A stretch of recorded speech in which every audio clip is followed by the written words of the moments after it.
Welcome back to the channel, guys. I had to break out the Lenovo Ryzen 4500U laptop here. A lot of you have messaged me, surprisingly, wanting to know how Spider-Man's running, and while I have kind of shied away from testing on this system anymore, I went ahead and got it out and downloaded Spider-Man to try it, and even though performance is a little bit iffy, it's mostly playable, and we'll go over all of that.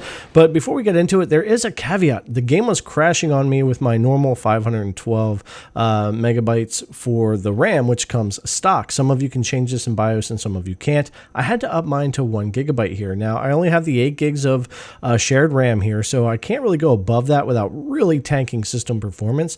But setting it to my 1 gigabyte did stop the game from crashing, so I do need to let you know that I had to do that to make it work.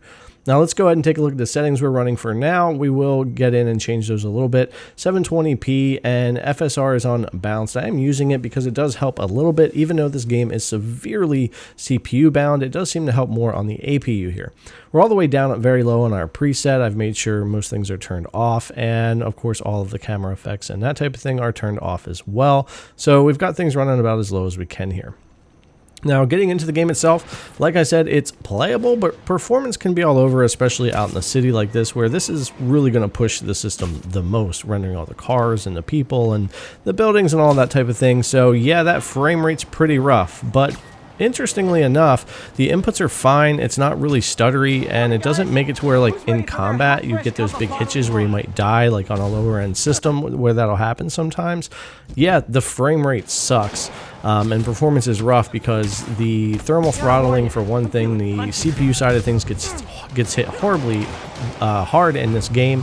And so there's only so much you can really squeeze out of this, even messing with FSR and other settings.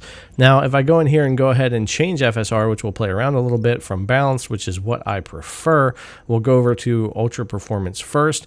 Man, the image quality just takes such a tank. We're already at such a low resolution anyways, and it kind of starts to feel almost like we're playing with sprites instead of 3D models. Everything's very fuzzy, very rough. The webbing is horrible there. So yeah, you gain 5 to 10 FPS maybe here. We're already at such a low res, and this may be worth it for some, but man, this would really just get my eyes bleeding eventually if I really had to do this. Now, you could change over to performance, which we'll do here, and that'll help a little bit with things, cleaning up a little bit and maintaining some of that frame rate.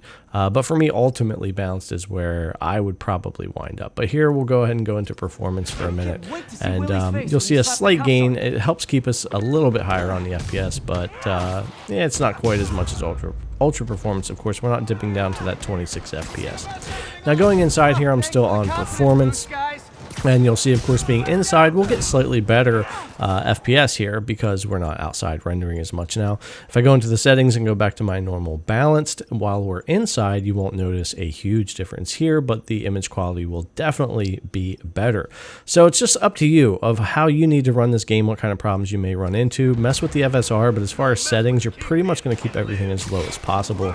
And that's just kind of what's been working for me here. You could lower the resolution on your own more, maybe not even use FSR and that type of thing.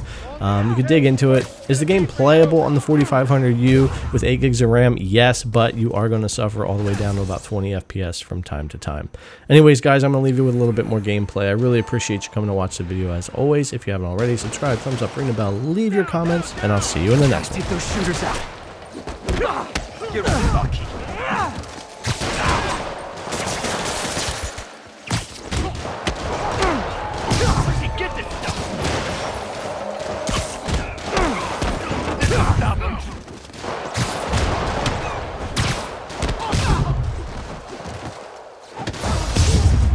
I think that's all of them.